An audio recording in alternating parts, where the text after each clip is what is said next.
نحمده ونصلي على رسوله الكريم اما بعد فاعوذ بالله من الشیطان الرجیم بسم اللہ الرحمن الرحیم۔ نماز کی مسنون قرات، یعنی سورۃ الفاتحہ کے بعد نماز میں قرات کرنا بھی ضروری ہے۔ تو آپ صلی اللہ علیہ وسلم کا طریقہ اس معاملے میں کیا تھا؟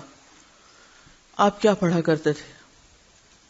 منفرد نمازی، منفرد سے مراد اکیلا، تنہا، جہاں سے اور جتنا چاہے قرآن مجید پڑھ سکتا ہے، کوئی ممانعت نہیں۔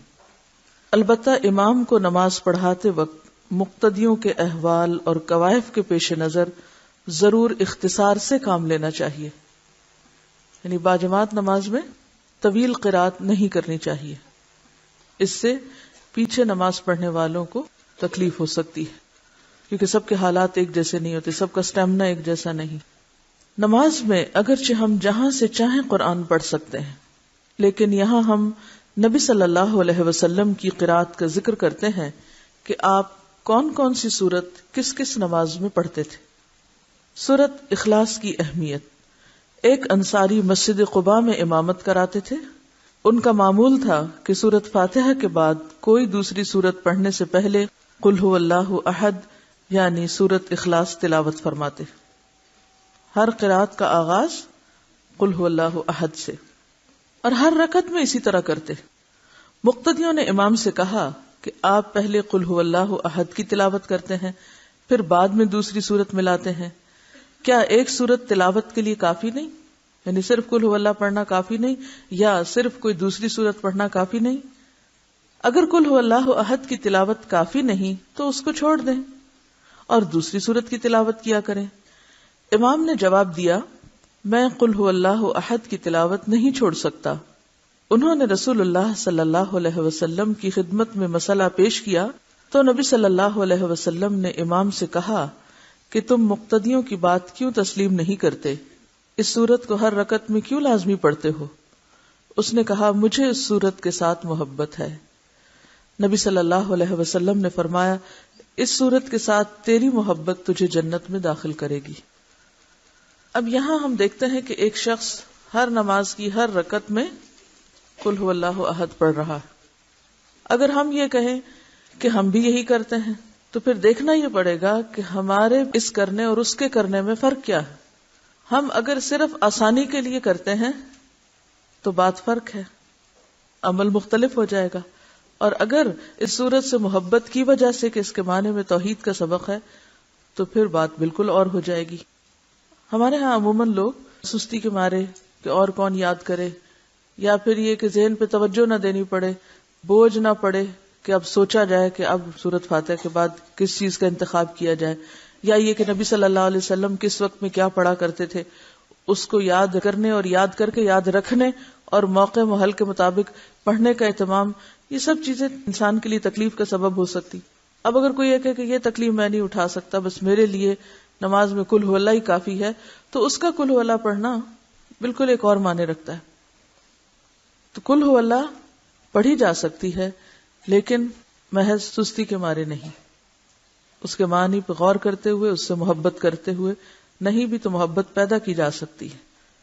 ایک ہی عمل کی تاثیر بدل جاتی ہے جب اس کے پیچھے انسان کی نیت فرق ہو جاتی ہے، انسان کے جذبات فرق ہوتے ہیں۔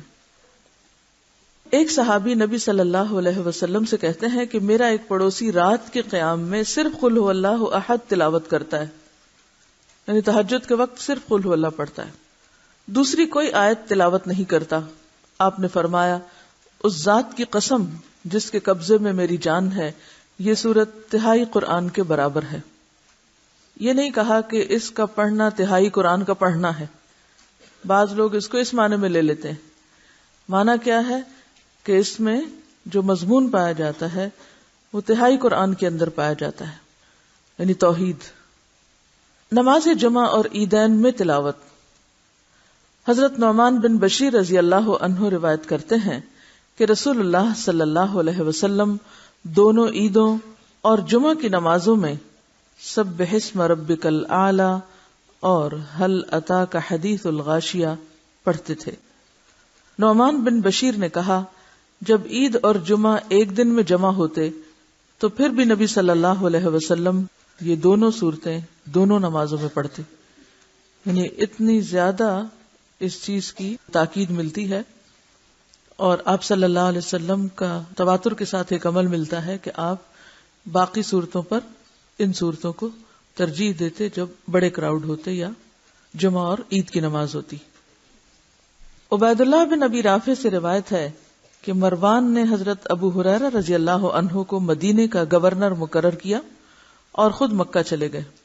وہاں حضرت ابو ہریرہ رضی اللہ عنہ نے جمعہ کی نماز پڑھائی اور اس میں سورۃ جمعہ اور منافقون پڑھی اور کہا کہ ان صورتوں کو جمعہ میں پڑھتے ہوئے میں نے رسول اللہ صلی اللہ علیہ وسلم کو سنا تھا.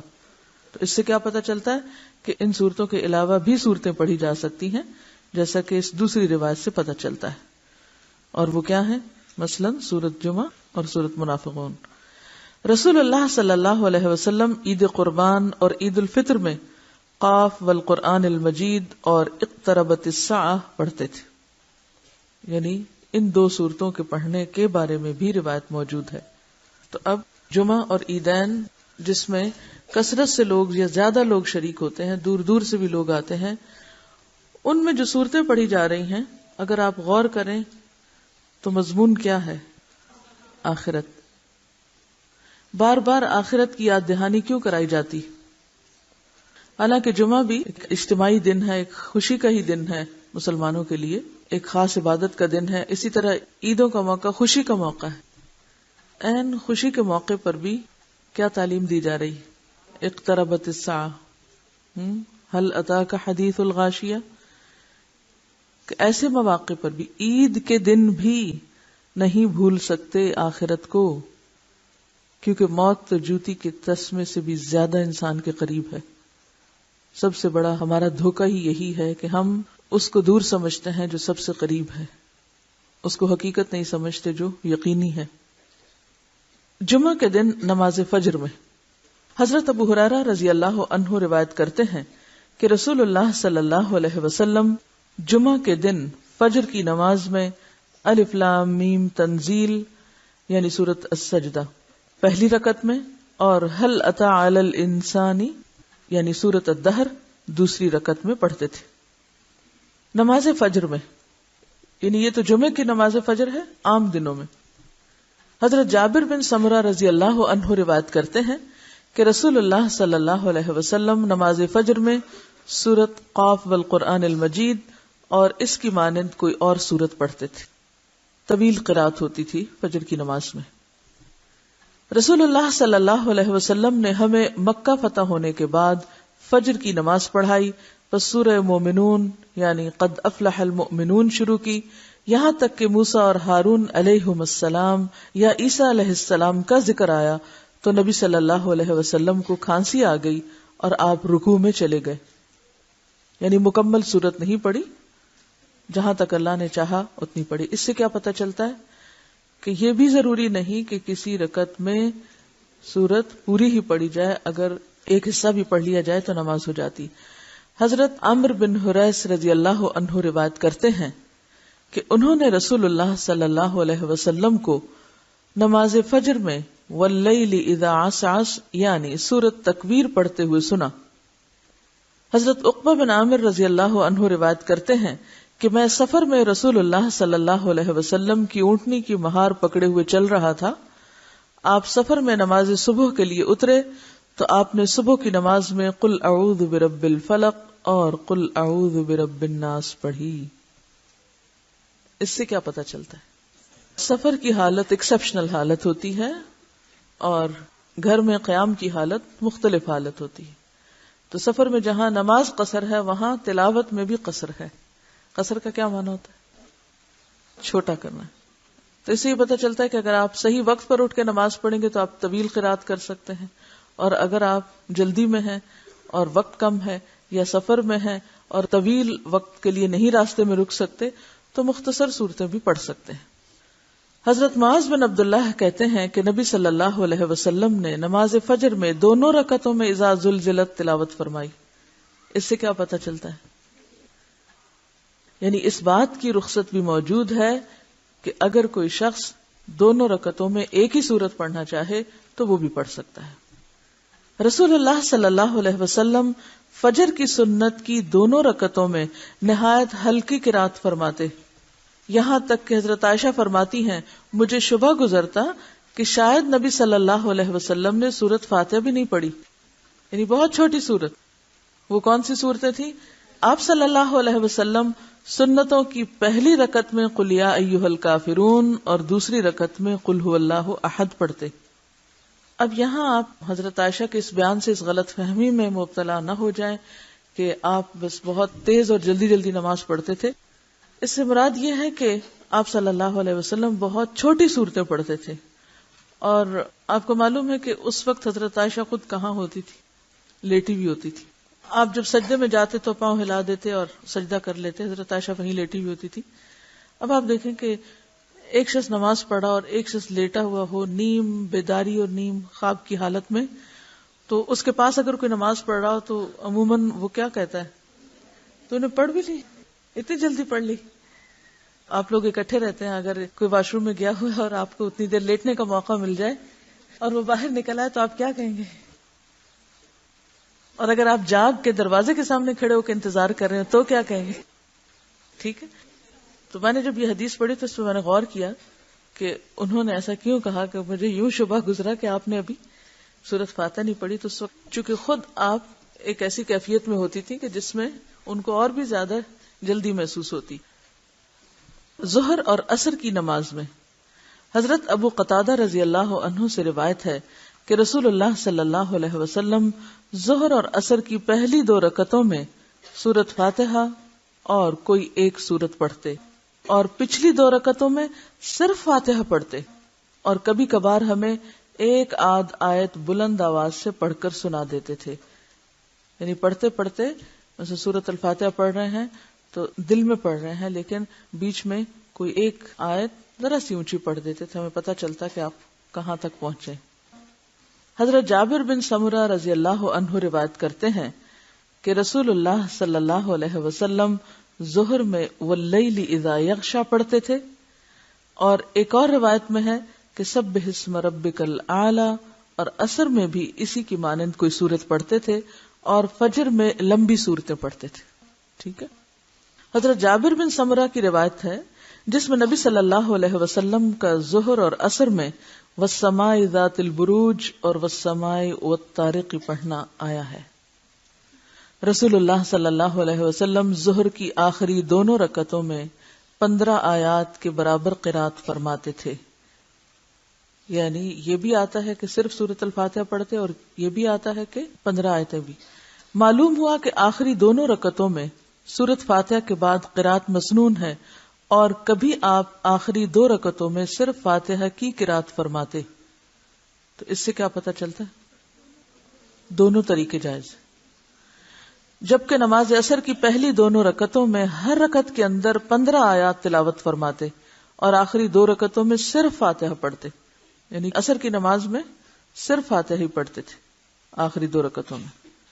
حضرت ابو معمر رحمہ اللہ علیہ نے خباب رضی اللہ عنہ سے کہا، کیا رسول اللہ صلی اللہ علیہ وسلم ظہر اور عصر میں قرات کرتے تھے؟ خباب رضی اللہ عنہ نے کہا، ہاں۔ پوچھا گیا کہ آپ کو کیسے معلوم ہوا؟ خباب فرمانے لگے کہ آپ کی داڑھی کی جنبش سے، یعنی کہ جب منہ ہلتا تھا تو پتہ چلتا تھا۔ معلوم ہوا کہ ظہر اور عصر کی نمازوں میں آپ سری یعنی دل میں قرات کرتے تھے، بلند آواز سے نہیں۔ کبھی آپ کی قرات طویل ہوتی، یعنی ظہر عصر میں بھی کبھی طویل بھی ہو جاتی۔ ایک دفعہ ظہر کی جماعت کی اقامت ہوئی تو ایک شخص اپنے گھر سے بقیع قبرستان کی جانب قضائے حاجت کے لیے گیا، وہاں سے فارغ ہو کر گھر پہنچا، وضو کیا، پھر مسجد آیا تو معلوم ہوا کہ ابھی تک نبی صلی اللہ علیہ وسلم پہلی رکعت میں ہیں، یعنی کبھی کبھار اتنا طویل قیام بھی ہوا ہے۔ صحابہ کرام رضی اللہ عنہم فرماتے ہیں کہ آپ پہلی رکعت کو اتنا لمبا اس لیے فرماتے کہ نمازی پہلی رکعت ہی میں شریک ہو سکیں۔ ٹھیک ہے، اور عام طور پر آپ کی نماز میں پہلی رکعت دوسری کی نسبت لمبی ہوتی تھی۔ نماز مغرب میں حضرت جبیر بن مطعم رضی اللہ عنہ روایت کرتے ہیں کہ میں نے رسول اللہ صلی اللہ علیہ وسلم کو نماز مغرب میں سورۃ طور پڑھتے ہوئے سنا۔ ام الفضل کی بیٹی حارثہ رضی اللہ عنہا کہتی ہیں کہ میں نے رسول اللہ صلی اللہ علیہ وسلم کو نماز مغرب میں سورۃ والمرسلات عرفا پڑھتے ہوئے سنا۔ حضرت عائشہ رضی اللہ عنہا کہتی ہیں کہ رسول اللہ صلی اللہ علیہ وسلم نے نماز مغرب سورۃ اعراف کے ساتھ پڑھی اور اس سورت کو دونوں رکعتوں میں متفرق پڑھا، یعنی آدھا آدھا کر کے، ایک حصہ ایک میں دوسرا حصہ دوسرے میں۔ یعنی اس سے کیا پتہ چلتا ہے کہ نماز مغرب میں بھی بہت چھوٹی قرات نہیں ہوتی تھی۔ ایک طرف سورۃ طور ہے، المرسلات عرفا ہے، اور پھر سورۃ اعراف کے بارے میں بھی ملتا ہے۔ تو عموماً ہم سمجھتے ہیں کہ مغرب کا وقت کم ہے، لہٰذا قل ہو اللہ پہ ہی گزارا کر لو۔ نماز عشاء میں حضرت براء بن عازب رضی اللہ عنہ روایت کرتے ہیں کہ میں نے رسول اللہ صلی اللہ علیہ وسلم کو نماز عشاء میں والتین والزیتون پڑھتے ہوئے سنا، اور میں نے نبی صلی اللہ علیہ وسلم سے زیادہ خوش آواز کسی کو نہیں سنا، یعنی آپ کی آواز سب آوازوں میں خوبصورت تھی۔ حضرت معاذ بن جبل رضی اللہ عنہ نے عشاء کی نماز میں سورۃ بقرہ پڑھی۔ مقتدیوں میں سے ایک کھیتی باڑی کا کام کرنے والے نے سلام پھیر دیا، آدھے میں نماز چھوڑ دی۔ پھر اس نے رسول اللہ صلی اللہ علیہ وسلم کی خدمت میں حاضر ہو کر عرض کیا، اے اللہ کے رسول، ہم لوگ اونٹوں والے ہیں، دن بھر مشقت کرتے ہیں۔ معاذ نے عشاء میں سورۃ بقرہ شروع کر دی، مجھے دن کے تھکے ہوئے کو لمبی قرات سے ملال ہوا۔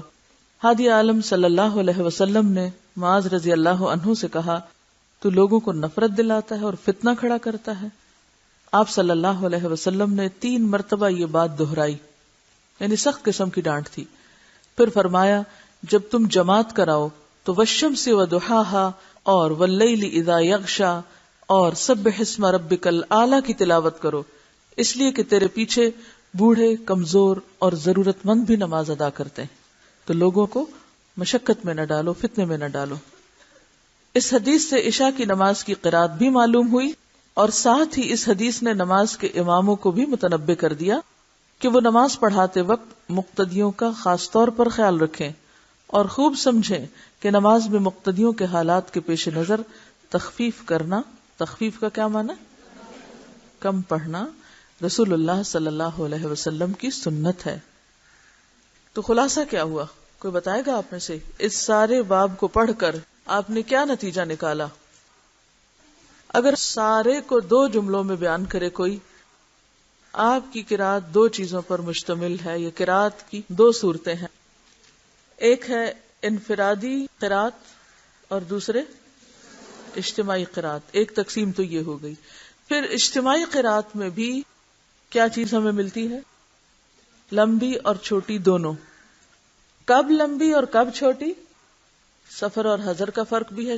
اس سے نتیجہ کیا نکلا؟ نتیجہ نکالیے، ڈیڈیوس کیجئے، استنباط کیجئے، غور و فکر کیجئے اور حکمتوں کو سمجھیے، آپ کے طریقے کو سمجھیے۔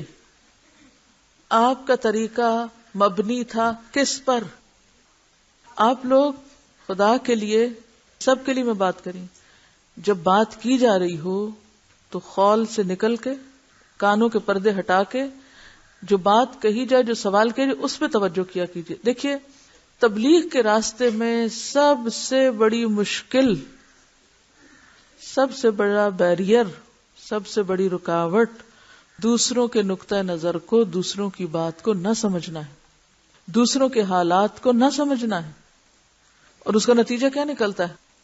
جب ہم نے سنا ہی نہیں دوسرے کو کہ وہ کیا پوچھ رہا ہے، وہ کیا کہہ رہا ہے، تو ہم پھر کیا بولیں گے؟ کبھی ہم نے سوچا کہ ہماری دین کے راستے میں کی جانے والی کوششیں ناکام کیوں ہیں؟ ہم سارا بلیم عوام پہ، معاشرے پہ، لوگوں پہ ڈالتے ہیں، لوگوں کا قصور ہے، لوگ بڑے بہک گئے، میڈیا بڑا خراب ہے، ماحول بڑا خراب ہے، اس لیے لوگ جو ہیں وہ کوئی بات سننے کو تیار نہیں۔ کبھی ہم نے اپنے اندر کی غلطیوں کو بھی دیکھا؟ ہم میں کہاں خرابی؟ کبھی سوچا ہم نے؟ ہم نہیں سوچتے۔ سب سے بڑی خرابی یہ کہ ہمیں نہ بات سننے کا ڈھنگ آتا ہے، ہمیں سننے کا سلیقہ نہیں ہے، سننے کا ڈھنگ نہیں، سن کے سمجھتے ہی نہیں اور سمجھ کے نہیں بولتے۔ ہمیں پتہ ہی نہیں ہوتا کہ دوسرا پوچھ کیا رہا ہے، دوسرا کس ذہنی کیفیت میں ہے، دوسرا کس حالت میں ہے۔ اور یہاں سے کیا ہو جاتی مشکل ادعو الی سبیل ربک بالحکمت والموعظۃ الحسنۃ، اس کے سراسر خلاف ہم عمل کر رہے ہوتے ہیں. حکمت نام کی شے نہیں ہوتی پاس، اور الٹا دین کا کام خراب کرتے ہیں. تو ہمیں اپنی بہت ساری اصلاح کی ضرورت ہے، اور پہلی اصلاح یہ کہ ہم توجہ سے سننے والے بنیں کہ کسی نے کہا کیا ہے. بہت سے لوگ صرف اس لیے فیل ہوتے ہیں امتحان میں کہ وہ سوال سمجھے بغیر جواب لکھتے ہیں. سوال سمجھے بغیر جواب لکھنا فیل ہونے کا ذریعہ. اگر دنیا کے امتحان میں آپ فیل ہو رہے ہیں تو کیا تبلیغ کے میدان میں فیل نہیں ہوں گے؟ انسانی تعلقات کے معاملے میں فیل نہیں ہوں گے؟ آ رہی سمجھ آپ کو میری بات؟ لو کننا نسمع او نعقل، ہم اپنی ذات میں اتنا مگن ہوتے ہیں، اپنے خیالوں میں اتنے گم ہوتے ہیں، نہ نماز میں ہم توجہ کرتے ہیں، نہ کلاس میں، نہ کسی انسان کے پاس بیٹھ کے، صرف اپنی ہی ذات ہے. اور اس خوش فہمی کا شکار ہوتے ہیں کہ ہم سب جانتے ہیں. تو سوال کیا ہے؟ میرا سوال کیا ہے کہ آپ صلی اللہ علیہ وسلم کی مختلف نمازوں میں جو قرات کا طریقہ ہے اس کو آپ نے پڑھ لیا. اب آپ چاہتے ہیں اس پر عمل کریں. عام طور پر لوگ کیا کرتے ہیں، ایک چیز لے لیتے ہیں، اس کو اتنا ناپ لیتے ہیں، اس وقت یہ پڑھنا ہے. میں نے حدیث پڑھی تھی کہ آپ نے فجر کی نماز میں سورۃ قاف پڑھی تھی. اب چاہے سورج نکل آئے، میں نے سورۃ قاف پڑھ کے چھوڑنی ہے. ہم اسی طرح عمل کرتے ہیں نا حدیثوں پر. مغرب میں آپ سورۃ طور پڑھتے تھے، چاہے بچہ رو رو کے بے ہوش ہو جائے، میں سنت پر عمل کر رہی ہوں اور سورۃ طور پڑھ رہی ہوں. عموماً ہم کیا حماقت کرتے ہیں کہ گروپ کے ساتھ سفر کر رہے ہیں. سفر میں انہوں نے اعلان کیا بس 15 منٹ ہیں، نماز پڑھ کر 15 منٹ میں بس پہ واپس آ جائیے. ہم آدھا گھنٹہ خشوع و خضوع میں کھڑے رہتے ہیں. کیوں؟ اس لیے کہ وہ ہم نے کلاس میں حدیث پڑھی تھی کہ سورۃ طور مغرب میں پڑھی جاتی ہے. اور یہ لوگ تو بالکل تقوی کے خلاف کام کرتے ہیں. ان کو تو پتہ ہی نہیں کہ سورۃ طور پڑھی جاتی ہے، ان کو تو خود بھی نہیں آتی ہوگی، اس لیے انہوں نے شور مچا رکھا ہے کہ ہم جلدی سے واپس آئیں، بس میں بیٹھیں. ہم اس طرح دین پہ عمل کر رہے ہیں یا نہیں؟ ایک چھوٹی سی مثال ہے ناسمجھی کی. جب ہم دین کو سمجھتے نہیں اور ناسمجھی سے دین پر عمل کرتے ہیں تو اس طرح کے تاثرات چھوڑتے ہیں. اس کو پھر ریجڈیٹی کہتے ہیں، ریجڈ ہونا. جبکہ اس سے میں آپ کو یہ سکھانا چاہتی ہوں کہ اگرچہ مختلف طریقے اور مختلف چیزیں بتائی گئی ہیں، ان کو فالو بھی کرنا چاہیے، لیکن ان میں ریجڈیٹی نہیں ہونی چاہیے. کیا کرنا چاہیے؟ جب آپ کو پتہ ہی نہیں کہ کیا کرنا چاہیے، آپ سوال میں آپ سے کچھ کر رہی ہوں، جواب آپ کچھ دے رہے ہیں، تو عمل کیسے کریں گے؟ عمل بھی نہیں کر سکتے. تو اب میں آپ سے دوبارہ سوال کر رہی ہوں، اور میرا سوال یہ ہے کہ ان ساری سچویشنز میں جو آپ نے پڑھا کہ آپ نے اس وقت یہ تلاوت کی، پھر اسی وقت میں کچھ اور کی، پھر اسی وقت میں کچھ اور کی، یہ سب کچھ کیا بتاتا ہے؟ اس سے کیا اصول سامنے آتا ہے؟ حالات کی رعایت کے ساتھ اور ریجڈیٹی کے بغیر. حالات، موقع اور سچویشن کو سامنے رکھتے ہوئے عمل. کہ اگر آپ اکیلے پڑھ رہے ہیں تو حالت مختلف ہے، اگر آپ سب کے ساتھ پڑھ رہے ہیں تو حالت مختلف ہے. میں نے ایک بات کہی تھی کہ میں جب بول رہی ہوں تو پھر آپ کا طریقہ کیا ہونا چاہیے؟ سننا یا ہاتھ کھڑا کرنا؟ جب میں بول رہی ہوں اور آپ ہاتھ کھڑا کیے رکھیں تو اس کا کیا مطلب ہوتا ہے؟ کہ آپ سن رہے ہیں. یہی تو میں آج سکھا رہی ہوں آپ کو کہ اگر ہم سنتے نہیں نا پوری بات تو سمجھتے بھی نہیں. جب سمجھتے نہیں تو عمل بھی نہیں ہوتا. اگر میں پوچھوں کہ عمل سے ہم کیوں دور ہیں یا لوگ کیوں دور ہیں، تو مجھے تو اس کا جواب ایک ہی ملتا ہے، لوگوں نے دین کو سمجھا ہی نہیں. کچھ لوگوں نے تو اس لیے نہیں سمجھا کہ انہوں نے پڑھا ہی نہیں، وہ ایسی مجلسوں میں آئے ہی نہیں، وہ بھی نہیں سمجھے. اور کچھ لوگ ایسے ہیں کہ جو یہاں آ کے بھی نہیں سمجھتے. تو زیادہ بدقسمتی کس کی ہے؟ جو آ کے بھی نہ سمجھے. اور اس میں رکاوٹیں کون سی ہیں؟ خود ہماری اپنی ذات. پہلا ہی کام نہیں کرتے. اور یہ بات پہلے بھی میں بتا چکی ہوں کہ جب بولا جا رہا ہوتا ہے تو اس وقت ہاتھ نہیں کھڑا کرتے. اب آپ ہی کی باتوں کا خلاصہ کرنا بے حد ضروری ہے تاکہ ری انفورسمنٹ ہو. ایک طریقہ یہ ہے کہ میں آگے چلتی جاؤں، اور ایک یہ ہے کہ آپ کو غور و فکر سکھاؤں. ٹھیک ہے؟ تو بات یہ ہو رہی تھی کہ آپ صلی اللہ علیہ وسلم نے بیرونی اندرونی تمام تر حالات کو مد نظر رکھ کر نمازیں پڑھی اور پڑھائی ہیں. جب آپ تنہا تہجد پڑھتے تھے قرات اور طرح تھی، جب لوگوں کو پڑھائی اور طرح تھی، جب سفر میں تھے قرات مختلف تھی، پھر نمازوں کے اوقات کے اعتبار سے بھی قرات مختلف تھی، پھر کبھی بلند آواز سے پڑھائی اور کبھی سری یعنی دل ہی دل میں زیر لب بلند آواز سے، اور کبھی بغیر آواز کے بھی قرات کی. ٹھیک ہے، تو اس سے ہمیں یہ سبق ملتا ہے کہ دین کے معاملے میں ریجیڈیٹی نہیں، اور سنت پر عمل کرنے کا مطلب کچھ چیزوں کو اندھا دھن بے سوچے سمجھے پکڑنا نہیں. یہی دین کی سہولت ہے، یہی دین کی رخصت ہے کہ اس نے انسانی مزاج کو مد نظر رکھا ہے.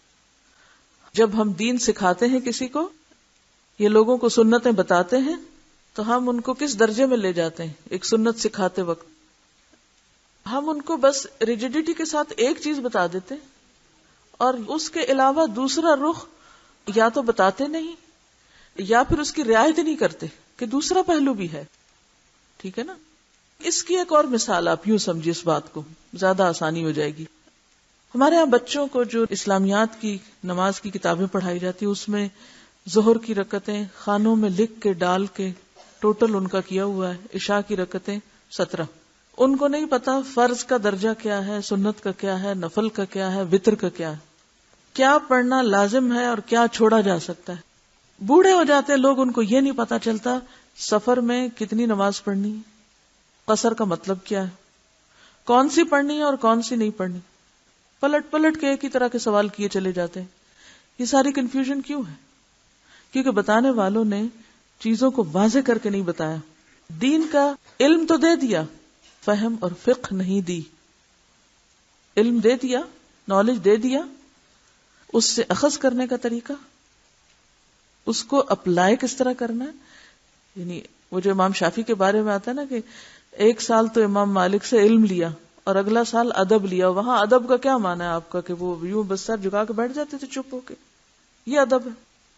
آپ اس جملے کا کیا معنی سمجھتے ہیں کہ دوسرے سال انہوں نے ادب سیکھا، اپلائی کرنے کا طریقہ، اس پر عمل کا طریقہ کہ اس پر عمل کیسے ہوگا، اور اسی عمل کا ایک حصہ ہے پھر آگے سکھانا بھی. ٹھیک ہے نا؟ تو ایک ہوتا ہے کسی چیز کے بارے میں جان لینا. جیسے ایک شخص MBBS کرتا ہے تو اس نے کیا کیا؟ علم حاصل کر لیا. جب ہاؤس جاب کرتا ہے تو وہ کیا کرتا ہے؟ اپنے نظریے کو، اپنے تھیری کو کس میں ڈھالتا ہے؟ پریکٹس کرتا ہے، عمل میں ڈھالتا ہے کہ ہاں یہ دوا پڑھ تو لیا، اب کس مریض کو کس وقت میں کس بیماری میں کتنی دینی. یعنی اگر کوئی شخص محض جسم کے بارے میں سب کچھ جان لے، ساری اناٹمی پڑھ لے، دوائیوں کے نام جان لے، تو کیا وہ اس قابل ہو سکتا ہے کہ وہ خود سے ہی فیصلہ کر لے کہ ہاں کس مریض کو مجھے کتنی دوائی کتنی ڈوز دینی چاہیے؟ نہیں.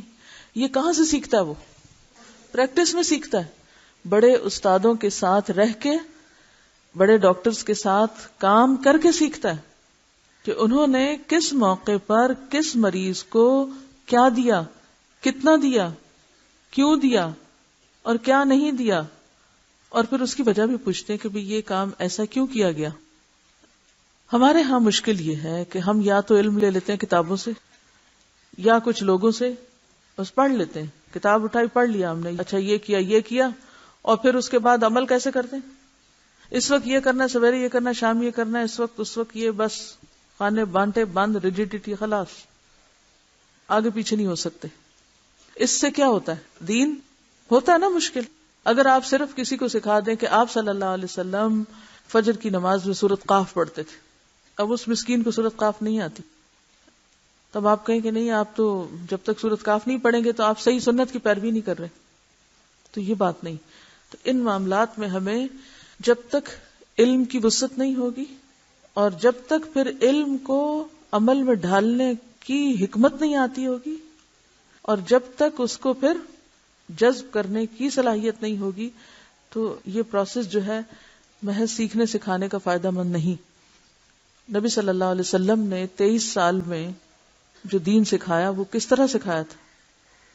آپ کئی دن سے یہی بات پڑھ رہے ہیں کہ ایون صحابہ کرام نے احادیث کیسے نریٹ کی؟ جی ہاں، حالات کے مطابق. تو ہمیں بھی ٹھیک ہے، اس وقت ہم جو کچھ کر رہے ہیں وہ صرف انفارمیشن لے رہے ہیں، پھر حالات کے مطابق کس وقت میں مجھے کیا کرنا ہے. جس کو یہ سلیقہ نہیں آتا نا، وہ دین کو بدنام کرنے کا سبب بنتا ہے. اس لیے اس سلیقے کو ساتھ ساتھ سیکھنے کی ضرورت ہے. مختلف آیات کا جواب. ہمارے ہاں یہ رواج ہے کہ امام جب بعض مخصوص آیات کی تلاوت کرتا ہے تو وہ اور بعض مقتدی نماز میں بآواز بلند ان کا جواب دیتے ہیں. یہ درست نہیں، کیونکہ اس بارے میں کوئی صحیح صریح روایت نہیں ہے. بعض مسجدوں میں آپ نے دیکھا ہوگا کہ وہ جواب میں سب مل کر ایک نعرے کی صورت میں آیت کا جواب دے رہے ہوتے ہیں. ہاں، بعض آیات کی تلاوت کے بعد امام یا منفرد قاری اپنے طور پر ان کا جواب دے تو جائز ہے. چنانچہ حضرت حذیفہ رضی اللہ عنہ رسول اللہ صلی اللہ علیہ وسلم کی نماز تہجد کی کیفیت بیان کرتے ہیں کہ جب آپ تسبیح والی آیت پڑھتے تو تسبیح کرتے، جب سوال والی آیت تلاوت کرتے تو سوال کرتے، اور جب تعوذ والی آیت پڑھتے تو اللہ کی پناہ پکڑتے. رسول اللہ صلی اللہ علیہ وسلم کا معمول تھا جب آپ نماز وغیرہ میں الیس ذالک بقادر علی ان یحیی الموتى تلاوت فرماتے تو سبحانک فبلا کہتے، اور جب سبح اسم ربک الاعلی کہتے تو سبحان ربی الاعلی کہتے. حضرت ابن عباس جب سبح اسم ربک الاعلی پڑھتے تو سبحان ربی الاعلی کہتے. سورۃ غاشیہ کے اختتام پر اللہم حاسبنی حسابا یسیرا کہنے کی کوئی دلیل نہیں. کسی حدیث میں ادنا سا اشارہ بھی نہیں کہ نبی صلی اللہ علیہ وسلم نے ان کلمات کو سورۃ غاشیہ کے اختتام پر کہا ہو. حضرت عثمان بن ابی العاص رضی اللہ عنہ نے رسول اللہ صلی اللہ علیہ وسلم سے دریافت کیا کہ اے اللہ کے رسول، شیطان میری نماز اور میری قرات کے درمیان حائل ہو جاتا ہے اور قرات میں التباس پیدا کرتا ہے. التباس کیا؟ یعنی چیزوں کو ملا جلا دیتا ہے، قرات میں کنفیوژن ہو جاتی ہے. آپ نے فرمایا اس شیطان کا نام خنزب ہے. جب تجھے اس کا خیال آئے تو اعوذ باللہ کے پورے کلمات پڑھو اور بائیں جانب 3 دفعہ تھتکار دو، یعنی ایسے تھو تھو تھو کر دو. اب اگر کسی کو یہ مسئلہ بتائیں تو وہ کیا کہیں گے کہ تمہاری تو نماز باطل ہو گئی، کیونکہ ہم نے نماز کو بھی ایک ریجیڈیٹی کے ساتھ بس ایک خاص فکس پیٹرن پر لے لیا ہے، اور اس میں نبی صلی اللہ علیہ وسلم کی سنت سے یا آپ کی تعلیم سے جو اس نماز میں بہتری پیدا کرنے یا زیادہ خشوع لانے یا اس کی اصلاح کرنے کے جو طریقے آپ ہی نے سکھائے ہیں ان کو جب استعمال نہیں کرتے تو پھر ہم کہتے ہیں کیا کریں، وہ اتنا زیادہ شیطان وسوسہ ڈالتا ہے، پھر نماز میں کچھ سمجھ ہی نہیں آتی کیا پڑھا ہے. اس کا علاج بتایا ہوا ہے، لیکن کسی کو اجازت نہیں ہے علاج کسی کو آگے بتائے یا کوئی اس پر عمل کرے. ہمارے ذہنوں میں کیا بیٹھا ہوا ہے، اگر ہم نے کوئی ایک ایکسٹرا دعا پڑھ لی نماز میں تو نماز نہیں ہوگی، اگر ہم نے کہیں کسی قرات کا جواب دے دیا تو نماز نہیں ہوگی، اگر ہم نے نماز میں مثلا چھوڑ کے ایک چیز اعوذ باللہ من الشیطان الرجیم عین بیچ میں پڑھ لیا تو نماز شاید باطل ہو جائے. نہیں، نماز جب چرائی جا رہی ہوتی ہے، یعنی شیطان آ کے چوری کرتا ہے نا، اپنا حصہ لگا کے لے جاتا ہے اور آپ کو بھلوا دیتا ہے آپ نے پڑھا کیا. تو جو نماز آپ نے ایک نیم بے ہوشی کی حالت میں پڑھی، کیا ہوتی ہے نیم بے ہوشی کی حالت نماز کی، یا مدہوشی کی حالت کیا ہوتی؟ یہ ہوش ہی نہ ہونا کہ ہم کون سی رکعت پہ، کبھی اگلی رکعت پہ پہنچ کے یہ سوچا کریں کہ اچھا پچھلی رکعت میں کیا پڑھا تھا، تو کبھی آپ کو یہ بھی یاد نہیں ہوگا. تو یہ شیطان کے ڈاکے ہوتے ہیں، وہ آ کے کیا کرتا ہے، ایسے خیال میں الجھاتا ہے کہ آپ کو یاد ہی نہیں رہتا آپ نے پڑھا کیا، تو لے گیا نا سارا کچھ بیچ میں سے. اب اس کا علاج کوئی ہونا چاہیے. کہ چور ڈاکو آئے تو آپ کہ نہیں میں نماز پڑھ رہی ہوں، بھی اسی نماز کے اندر اس کا علاج موجود ہے، لیکن ہم عموماً ان چیزوں کو خاطر میں نہیں لاتے. حضرت عثمان بن ابی العاص رضی اللہ عنہ بیان کرتے ہیں کہ میں نے ایسے ہی کیا، چنانچہ اللہ نے اسے یعنی شیطان کو مجھ سے دور کر دیا. دوران نماز کوئی سوچ آنے پہ نماز باطل نہیں ہوتی. حضرت عقبہ بن حارث فرماتے ہیں کہ میں نے رسول اللہ صلی اللہ علیہ وسلم کے ساتھ نماز عصر پڑھی. نماز کے بعد آپ فوراً کھڑے ہو گئے اور ازواج مطہرات کے پاس تشریف لے گئے، پھر واپس تشریف لائے. صحابہ کے چہروں پر تعجب کے آثار دیکھ کر فرمایا مجھے نماز کے دوران یاد آیا کہ ہمارے گھر میں سونا رکھا ہوا ہے اور مجھے ایک دن یا رات کے لیے بھی اپنے گھر میں سونا رکھنا پسند نہیں، لہذا میں نے اسے تقسیم کرنے کا حکم دیا۔ اس سے کیا پتہ چلتا ہے کہ خیال آ سکتا ہے، لیکن اس خیال کی وجہ سے یہ بھول جانا کہ ہم پڑھ کیا رہے ہیں یہ درست نہیں۔ اور آخری چیز ہے نماز میں رونا۔ حضرت عبداللہ بن شخیر رضی اللہ عنہ فرماتے ہیں کہ میں نے رسول اکرم صلی اللہ علیہ وسلم کو نماز پڑھتے دیکھا، نماز میں رونے کی وجہ سے آپ کے سینے سے چکی کے چلنے کی سی آواز آ رہی۔ تو اس سے اگر آپ ایک جملے میں یہ کہیں کہ نماز ایک بالکل فطری طریقے پر اللہ کی عبادت کرنا ہے تو یہ غلط نہ ہوگا، ہم نے اس کو بھی ان نیچرل کر لیا ہے۔ سوال ہے نماز میں قرات کے بارے میں پڑھا، دو چیزوں کی وضاحت کر دیجئے۔ 3 آیات سے کم کی قرات ایک رکعت میں کر سکتے ہیں؟ کیونکہ نفل میں تو دلیل ملتی ہے۔ کون سی دلیل ہے؟ ان کا کہنا یہ ہے کہ نبی صلی اللہ علیہ وسلم نے ایک مرتبہ تہجد کی نماز پڑھی اور اس میں ایک آیت ہی ساری نماز میں دہراتے رہے، تو اس میں اصل بات نفل اور فرض کی نہیں، اصل بات یہ ہے کہ اگر ایک طویل آیت ہے جیسے آیت الکرسی ہے یا پھر آیت دین ہے تو ایک آیت بھی کافی، چھوٹی آیتیں تو 3 پڑھ لیجئے، لیکن کسی صحیح حدیث سے کوئی آیتوں کا نمبر ہمیں نہیں پتہ چلتا۔ یہ علماء کرام نے اپنے طور پر ان لوگوں کو سکھانے کے لیے جو بہت زیادہ اس قسم کے سوال کرتے ہیں اس طرح کی کچھ چیزیں بیان کی ہیں۔ وآخر دعوانا ان الحمد للہ رب العالمین، سبحانک اللہم وبحمدک، نشہد ان لا الہ الا انت، نستغفرک ونتوب الیک۔